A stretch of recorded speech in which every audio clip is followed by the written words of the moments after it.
The Actylus system is a single bin system. It's operated remotely on load scales where the parts are in a single bin. It has points for replenishment, for empty and for critical.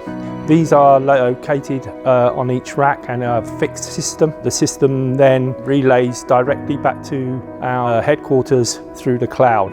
The stages of the Actylus are when a customer takes parts from the bin, the load scale will detect the parts have been taken. When they hit a certain level, then the replenishment report is then downloaded through the cloud into our system. The system then produces a picking note. The parts are then picked, ready for delivery to the customer the next day or the same day, depending on the delivery scale that we have set up with our customer. Once the parts are then delivered, they are put into the bin and the bin resets itself to the levels. Once that is complete, an invoice is then produced and sent to the customer. The benefits of the Actylus system: it enables the customer to see live data so they can see quantities of parts which have been used, providing them with valuable information. The Apex system is simple to install at the customers because we preset levels of the bins at our warehouse, meaning less hassle at the customer, and then it's just plug and play.